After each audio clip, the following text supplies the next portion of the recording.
Hello दोस्तों, कैसे आप लोग। आई होप कि आप लोग बहुत ही अच्छे होंगे, अपने अपने एग्ज़ाम की तैयारी बहुत ही अच्छे से कर रहे होंगे। तो दोस्तों, आज क्लास में हम लोग क्या पढ़ने वाले हैं, आपको पहले पता है हम लोग क्या कर रहे हैं। अभी साइंस में चैप्टर फर्स्ट की स्टडी कर रहे हैं, है ना। और हम लोग साइंस में फर्स्ट की स्टडी तो कर ही रहे हैं, लेकिन हमने क्या क्या पढ़ लिया है उसके बारे में थोड़ा जान लेते हैं। देखो दोस्तों, इससे इससे पहले क्लास में बहने बहुत कुछ हम लोगों ने स्टडी किया है। ठीक है, हम लोगों ने बहुत कुछ स्टडी किया है। और हम आपको बताना, अगर आप न्यू विजिटर है, न्यू स्टूडेंट है, तो मैं आपको बताना चाहता हूँ कि यहाँ पे अभी पीडीएफ के अकॉर्डिंग आपको पढ़ाई कराई जा रही है। और पीडीएफ के माध्यम से आपको सारा चीज़ समझाया जा रहा है। ठीक है, तो सबसे पहले हम चार्ट की बात करते हैं, कंटेंट देखते हैं हमें क्या क्या पढ़ना था और क्या क्या पढ़े हैं अभी तक, और हमें क्या क्या पढ़ना है। तो हम लोगों ने सबसे पहले रासायनिक अभिक्रियाएं देखी थी, जिसमें हमने रासायनिक अभिक्रियाएं में बहुत सारी चीज़ों को देखा था, है कि नहीं। रासायनिक अभिक्रियाएं में बहुत सारी चीज़ों को देखा। रासायनिक अभिक्रिया में रासायनिक अभिक्रिया, उसके गुण पहचान को देखा।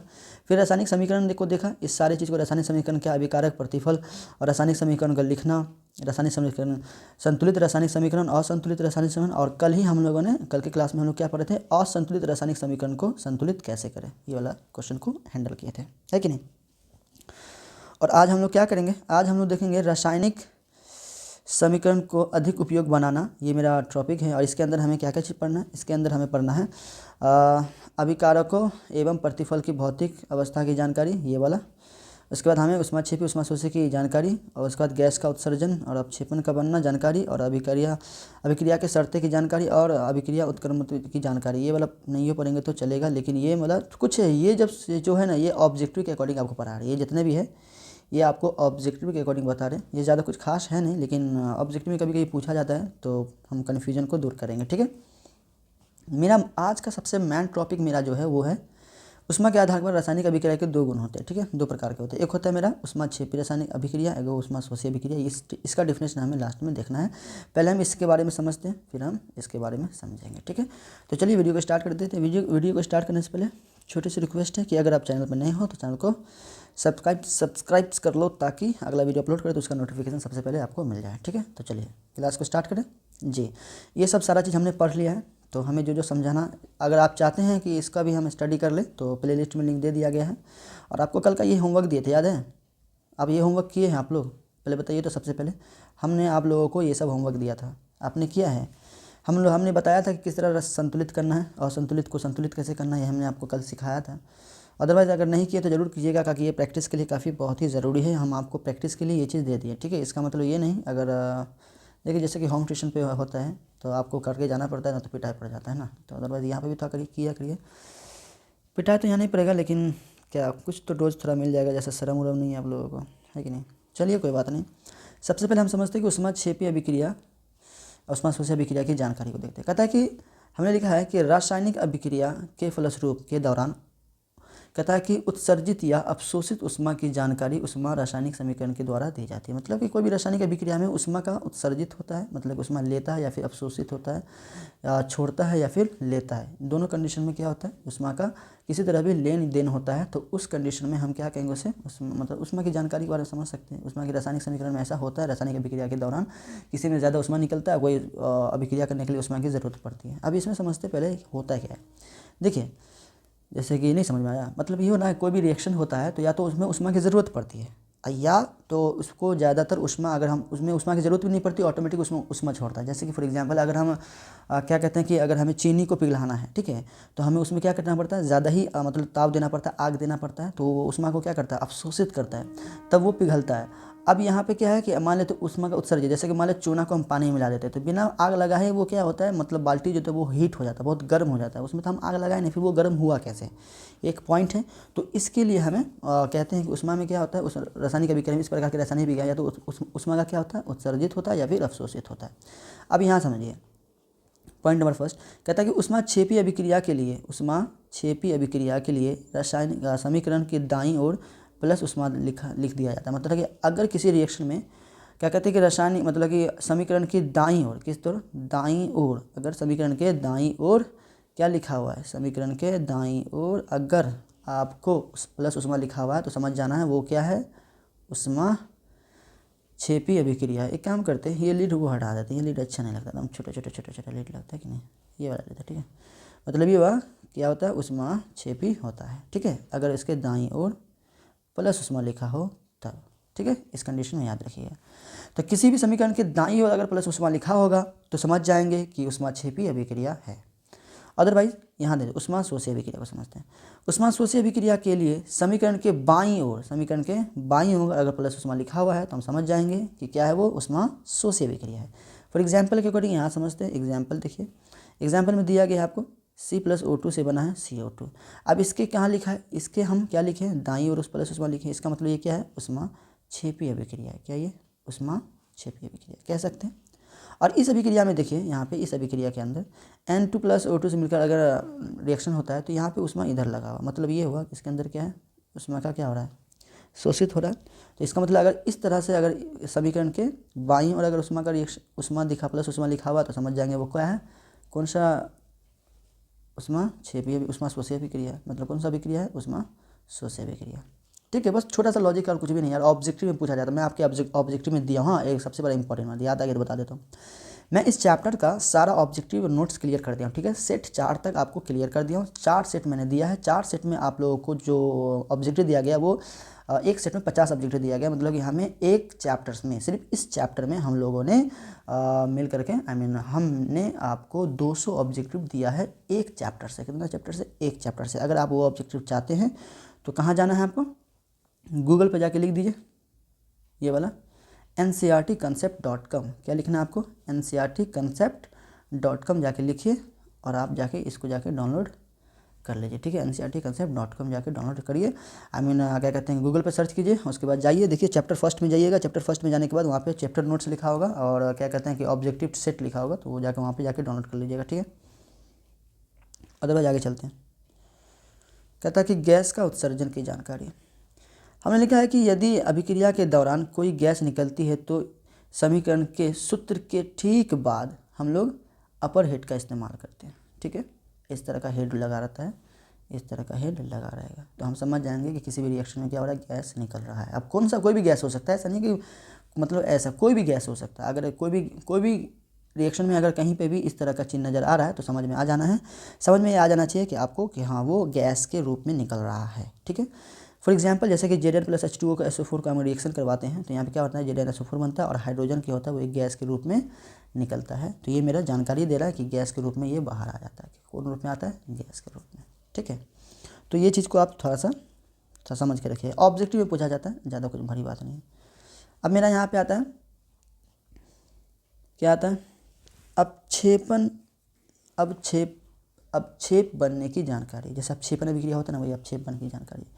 अब किसी रिएक्शन में अगर अपक्षेप बन रहा है, अपक्षेप का मैंने आपको पहले बता देता हूँ मैं इसके बारे में, कि जैसे कि हम लोग क्या करते हैं कि अगर पानी को लेते हैं और सरफ को मिला देते हैं, तो पानी और सरफ को मिलाने के बाद क्या होता है, पानी और सरफ को जैसे मिलाते हैं तो वैसे क्या होता है, फेन बनता है। वही मेरा अपक्षेप होता है। क्या होता है, अपक्षेप। अब इसके बारे में समझते हैं।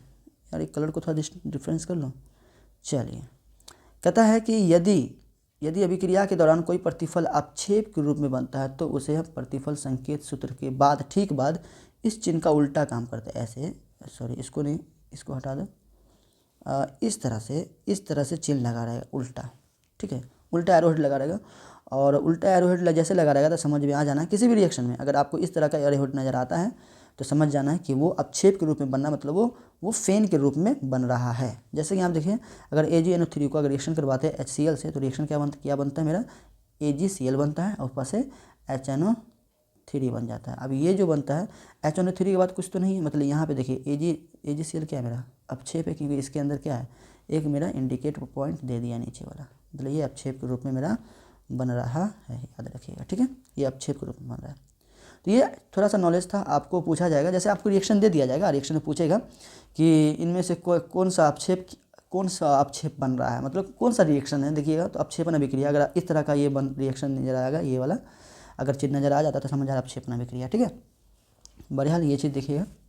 चलिए, तो ये छोटा मोटा ऑब्जेक्टिव के लिए भाई बताएं, ये एग्जाम में नहीं पूछेगा, सिर्फ 1 नंबर में एग्जाम में पूछा जाता है, जो कि मैं आपको ऑब्जेक्टिव में दे ही दिया हूँ सारा क्वेश्चन। ठीक है, तो क्वेश्चन जाके देख लो यार, मतलब यहाँ जाके जाओ, डाउनलोड कर लो क्वेश्चन को, सारे क्वेश्चन को पढ़ लो। अब हम मेन टॉपिक की बात करते हैं, ये थोड़ा सा एज अ नॉलेज के लिए पढ़ाया था। ठीक है, कहता है उष्मा के आधार पर रासायनिक अभिक्रिया 2 प्रकार के होते हैं। ठीक है, उष्मा के आधार पर रासायनिक अभिक्रिया 2 भागों में बांटा गया। पहला क्या है मेरा, उष्मा क्षेपी अभिक्रिया। पहला मेरा क्या है, उष्मा क्षेपी अभिक्रिया। क्या है, उष्मा क्षेपी अभिक्रिया।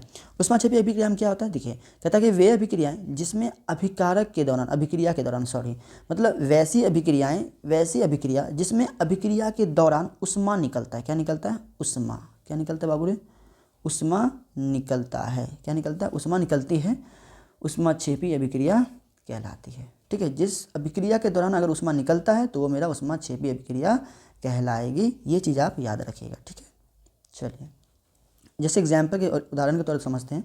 जैसे अगर हम CH4 को अगर रिएक्शन करवाते हैं, देखिए हम पहले आपको अगले क्लास में पहले बता दिया था मैं कि अगर किसी ब्रैकेट के बाद ये सब लगा हुआ तो हम इसका इंडिकेटर पॉइंट पहले हम बता चुके हैं। ये चीज़ हम दोबारा नहीं आपको बताएंगे।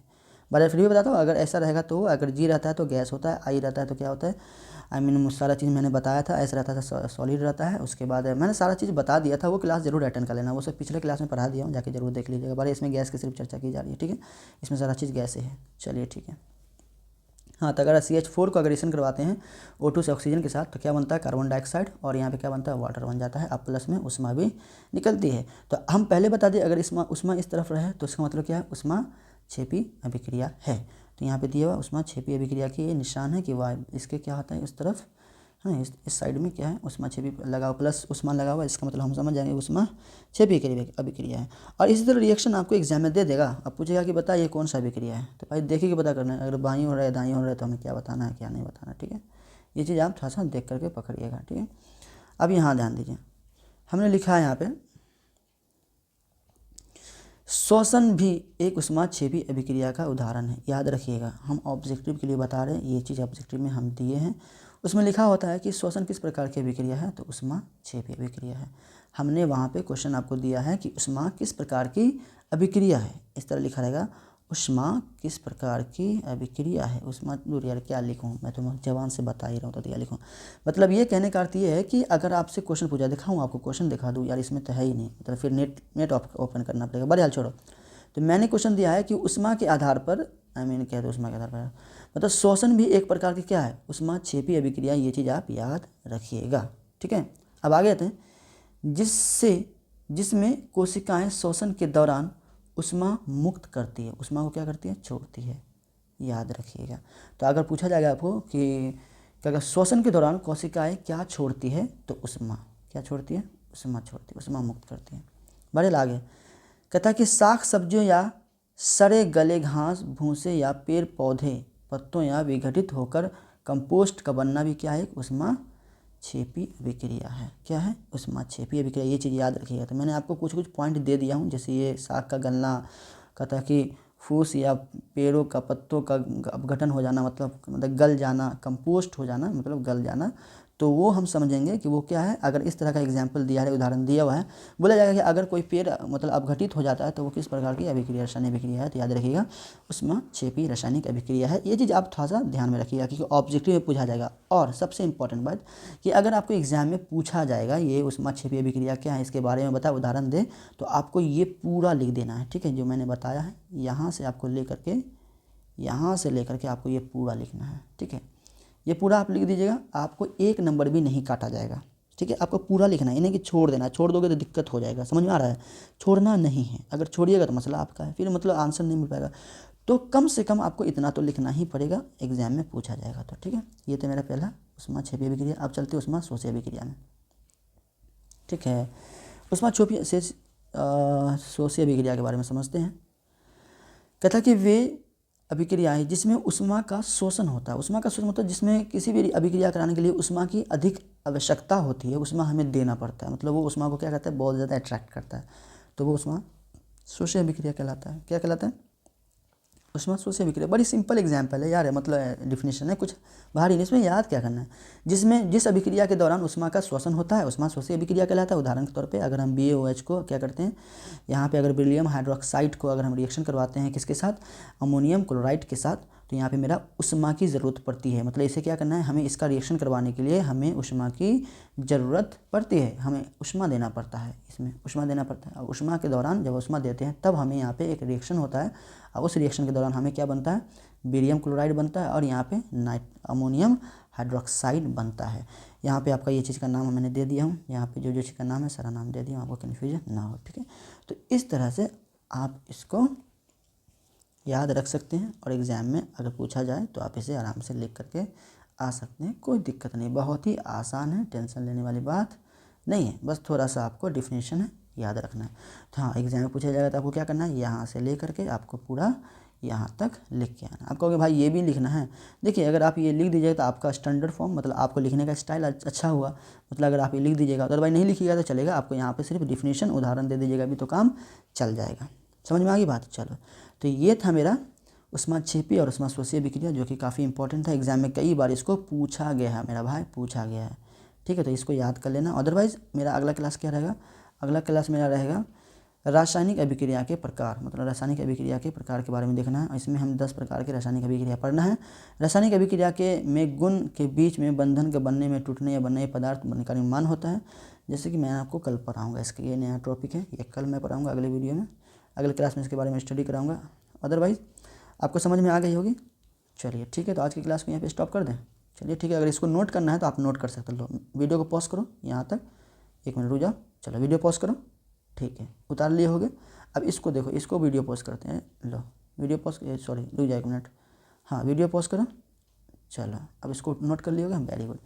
चलिए फिर मिलते हैं हम लोग अगले क्लास में। आज के लिए इतना ही। अगर इसको नोट्स, ये भी नोट्स चाहिए आपको, अगर ये नोट्स आपकी ज़रूरत है कि हम ये लिखना नहीं चाहते, हमें नोट्स चाहिए, तो आप वेबसाइट पे जा करके सर्च करके ये नोट्स आप ले सकते हैं। वेबसाइट का नाम ncrtconcept.com है, जाके ले लीजिएगा। देखिए इस बीच में स्पेस मत दीजिएगा, यहाँ पे क्या है, इस ncrtconcept बीच में स्पेस मत दीजिएगा यहाँ पे, ठीक है, स्पेस नहीं देना है। ncrtconcept.com लिखिएगा, आपको इस चैनल वेबसाइट आ जाएगा, उस पर जाके डाउनलोड जरूर कर लीजिएगा। अदरवाइज इसमें बहुत कुछ देखिए, छेड़छाड़ करके क्या क्या मिलता है उस पर जाके जरूर देखिएगा। आपके एग्जाम के लिए काफ़ी फैसिलिटी दिया जा रहा है यहाँ पे आपको, मतलब एग्जाम की तैयारी बहुत ही अच्छे से करवाई जाएगी, टेंशन नहीं लीजिएगा। आपको बहुत ही बारीकी से एग्जाम की तैयारी करवाई जाएगी, आपको एक क्वेश्चन भी आप नहीं छोड़ के आएंगे एग्जाम में, ये मेरा वादा है, अगर आप मेरे साथ स्टडी करते हैं तो। ठीक है, तो आज के लिए इतना ही, फिर मिलते हैं हम लोग अगले क्लास में। खुदा हाफिज़।